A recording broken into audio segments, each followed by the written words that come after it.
नमस्कार। आज हम इतिहास के एक ऐसे पन्ने को पलटेंगे जिसने हमारे पूरे उपमहाद्वीप की नियति हमेशा के लिए बदल दी। 1947 का विभाजन। ये सिर्फ नक्शे पर खींची गई कोई लकीर नहीं थी, बल्कि ये खून, आंसुओं और टूटते हुए परिवारों की एक ऐसी दास्तान है जिसकी गूंज हमें आज भी सुनाई देती है। तो चलिए आज के इस विश्लेषण में गहराई से समझते हैं कि आखिर एक इतना विशाल देश दो टुकड़ों में कैसे बट गया। आज की हमारी इस अकादमिक चर्चा की रूपरेखा कुछ इस तरह रहेगी। सबसे पहले हम विभाजन की जड़ों को तलाशेंगे, फिर विभाजन के रास्ते, रेडक्लिफ की विफलता, उस महान मानवीय त्रासदी और अंत में इसकी स्थायी विरासत पर बात करेंगे।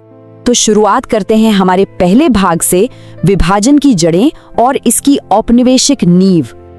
देखिए, 1600 के दशक में ईस्ट इंडिया कंपनी सिर्फ व्यापार करने के इरादे से भारत आई थी। इसे एक बिजनेस ट्रिप की तरह सोचिए, लेकिन धीरे धीरे उन्होंने राजनीति में दखल देना शुरू किया। 1857 के उस बड़े विद्रोह के बाद ब्रिटिश क्राउन ने सीधा कंट्रोल अपने हाथों में ले लिया। 1900 के दशक तक आते आते आजादी की मांग एक विशाल जन आंदोलन बन चुकी थी। जरा सोचिए, एक व्यापारिक कंपनी से शाही शासन और फिर एक उग्र स्वतंत्रता संग्राम। ये सफर कितना जटिल रहा होगा। और यहीं से हम आते हैं दूसरे भाग पर, विभाजन का रास्ता और वो बढ़ता हुआ तनाव। इतिहास के इस मोड़ पर एक बहुत ही महत्वपूर्ण विचारधारा सामने आती है, जिसे टू नेशन थ्योरी या द्विराष्ट्र सिद्धांत कहा गया। मोहम्मद अली जिन्ना द्वारा समर्थित इस थ्योरी का सीधा सा तर्क यह था कि हिंदू और मुसलमान केवल दो अलग अलग धर्म नहीं हैं, बल्कि वे दो पूरी तरह से अलग राष्ट्र हैं। अकादमिक नजरिए से देखें तो यही वो चिंगारी थी जिसने आगे चलकर एक अलग देश की मांग को जन्म दिया और भविष्य की राजनीति को पूरी तरह पलट कर रख दिया। अगर हम इस घटनाक्रम को सिलसिलेवार ढंग से देखें तो 1906 में ऑल इंडिया मुस्लिम लीग का गठन होता है। फिर 1940 में लाहौर प्रस्ताव पास किया गया, जिसने एक अलग पाकिस्तान की मांग को और तेज कर दिया। लेकिन सबसे दर्दनाक मोड़ 1946 में आता है, जब कलकत्ता और नोआखाली जैसे इलाकों में भयंकर सांप्रदायिक दंगे भड़क उठते हैं। जो राजनीतिक मांगे पहले सिर्फ कागजों पर थीं, वो अब सड़कों पर खून खराबे में बदल चुकी थीं। और इसी का नतीजा था कि 1947 में विभाजन का औपचारिक फैसला ले लिया गया। अब यहाँ एक और जरूरी पहलू है। दूसरे विश्व युद्ध के बाद ब्रिटेन की हालत काफी खस्ता हो चुकी थी।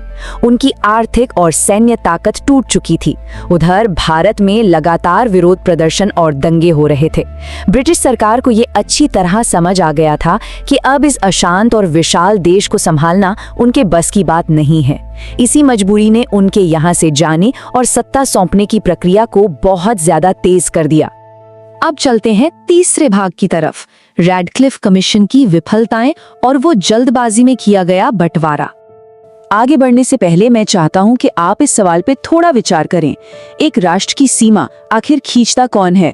जब दाव पर लाखों लोगों का जीवन, उनका घर, उनकी पीढ़ियों की पहचान लगी हो, तो जमीन पर एक नई हकीकत गढ़ने का अधिकार किसे मिलना चाहिए? ये लगभग नामुमकिन काम सौंपा गया सिरिल रेडक्लिफ को।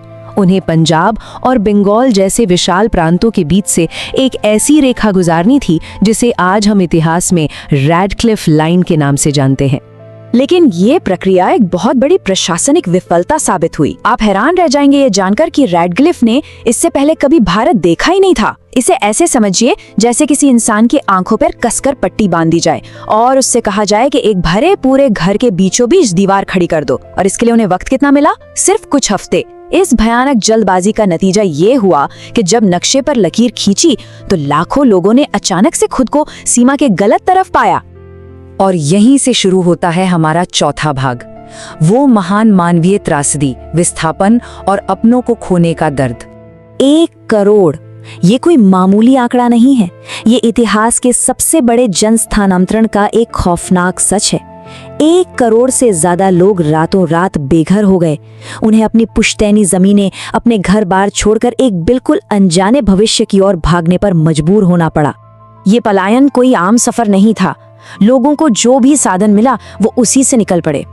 लाखों लोग बिना कुछ खाए पिए मीलों तक पैदल चलते रहे। कई परिवारों ने बैलगाड़ियों पर अपनी पूरी जिंदगी भर की पूंजी लाद ली। ट्रेनें इतनी ज्यादा भरी हुई थीं कि छतों और पायदानों पर तिल रखने की जगह नहीं थी। दोनों तरफ भागते इन लोगों के मन में बस एक ही बात चल रही थी, किसी भी तरह अपनी जान बचाना। ये सफर बहुत डरावना और खून से सना हुआ था। रास्ते में भयानक सांप्रदायिक हिंसा भड़क रही थी। स्टेशनों पर पहुंचने वाली घोस्ट ट्रेन्स या भूतों की ट्रेनों का मंजर सबसे ज्यादा खौफनाक था।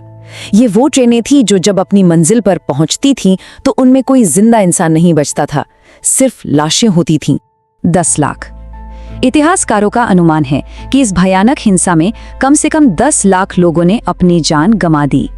आइए एक पल के लिए रुकें और इस ऐतिहासिक सच्चाई के भारीपन को महसूस करें। सिर्फ इसलिए क्योंकि किसी ने नक्शे पर एक लकीर खींच दी थी, 10 लाख लोगों को अपनी जान से हाथ धोना पड़ा। और इन बड़े बड़े आंकड़ों के पीछे न जाने कितनी व्यक्तिगत त्रासदियां छिपी हैं। इस बंटवारे ने सिर्फ जमीन को नहीं काटा, खून के रिश्तों को काट दिया। सगे भाई हमेशा के लिए अलग हो गए, जो कल तक पक्के दोस्त थे रातों रात जानी दुश्मन बन गए। न जाने कितने परिवार ऐसे थे जिन्हें अपना सब कुछ पीछे छोड़कर सिर्फ उन्हीं कपड़ों में भागना पड़ा जो उन्होंने पहन रखे थे। इस विस्थापन ने लोगों के दिलों में ऐसे गहरे मनोवैज्ञानिक घाव छोड़े जिन्हें भरने में पीढ़ियां लग गई। 15 अगस्त 1947, ये तारीख अपने आप में एक बहुत बड़ा विरोधाभास है। एक तरफ दो स्वतंत्र राष्ट्रों भारत और पाकिस्तान का जन्म हो रहा था, आजादी का जश्न था, लेकिन ठीक उसी वक्त दूसरी तरफ एक अभूतपूर्व मानवीय त्रासदी चल रही थी। भयानक हिंसा हो रही थी और परिवार टूट रहे थे। राजनीतिक जीत और इंसानी दुख का ऐसा संगम इतिहास में शायद ही कहीं और देखने को मिले। अब आते हैं हमारे 5वें और अंतिम भाग पर, इसकी स्थायी विरासत और सीमा के वो घाव जो आज भी हरे हैं। उस जल्दबाजी में किए गए बंटवारे का असर हमें तुरंत देखने को मिला। 1947-48 में कश्मीर को लेकर भारत और पाकिस्तान के बीच युद्ध छिड़ गया। ये कोई आम युद्ध नहीं था, बल्कि ये उस तनाव और संघर्ष की नींव थी जिसका सामना ये पूरा क्षेत्र आज दशकों बाद भी कर रहा है। 1947 की वो गूंज आज भी कूटनीति के पन्नों में साफ सुनाई देती है। सीमाओं को लेकर चल रहे विवाद आज भी दोनों देशों के संबंधों को तय करते हैं। वो गहरे मनोवैज्ञानिक घाव जो एक पीढ़ी से दूसरी पीढ़ी तक पहुंचे हैं, वो आज भी हमारी सांस्कृतिक पहचान का हिस्सा हैं। 1947 के उन चंद हफ्तों में लिए गए फैसलों ने दक्षिण एशिया के भू राजनीतिक परिदृश्य को हमेशा हमेशा के लिए बदल दिया। तो इस विश्लेषण के अंत में एक बहुत ही गहरा सवाल उठता है। सोचिए, अगर विभाजन कभी हुआ ही ना होता तो आज दक्षिण एशिया कैसा दिखता? क्या हालात आज से बिल्कुल अलग होते? इतिहास में क्या होता अगर का ये सवाल बहुत महत्वपूर्ण है। आज के इस विश्लेषण में मेरे साथ जुड़ने के लिए आपका बहुत बहुत धन्यवाद।